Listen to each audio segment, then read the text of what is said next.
À Forcalquier, Philippe Asselette est le chef pilote de la base de France-Montgolfière en Provence.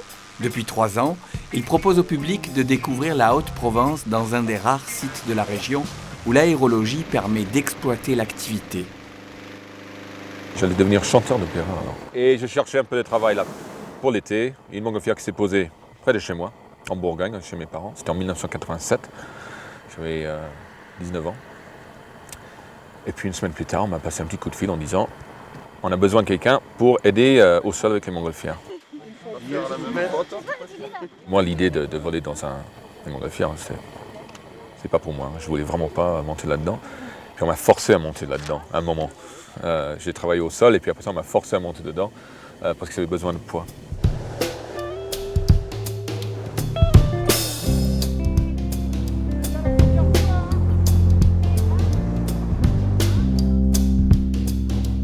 Je fais partie des rares privilégiés qui peuvent faire de sa passion son métier. Alors, je vais juste chauffer un petit coup. Ouais. C'est un aéronef, c'est immatriculé, comme un avion.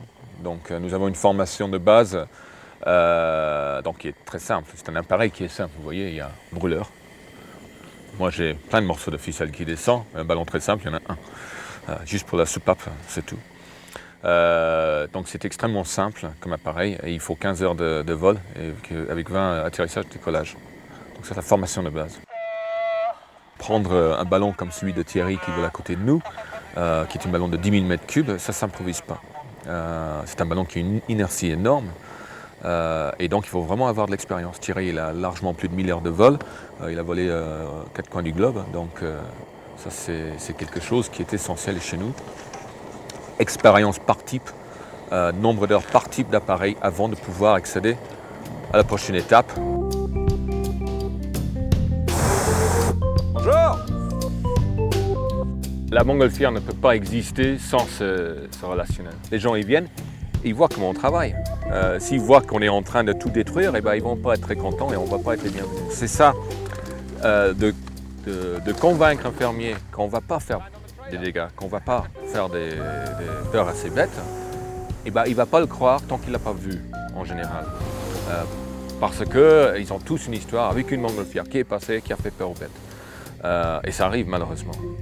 Moi, en 3 ans, ici, plus de 300 vols, juste sur Forcalquier, je n'ai jamais, une seule fois eu un problème avec un fermier. Cette année, Philippe tente de remplacer les 4x4 qui suivent la montgolfière et ramène hommes et matériel au point de départ par un attelage de chevaux de trait de l'Auxois, une race en voie de disparition. Une manière de travailler dans le sens du développement durable, de faire des économies et de découvrir la région différemment tout en créant des emplois.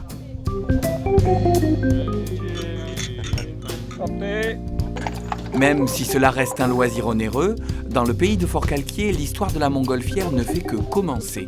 Si le parcours de Philippe Asselette vous intéresse, rendez-vous sur le site de France 3 pour les détails et les coordonnées.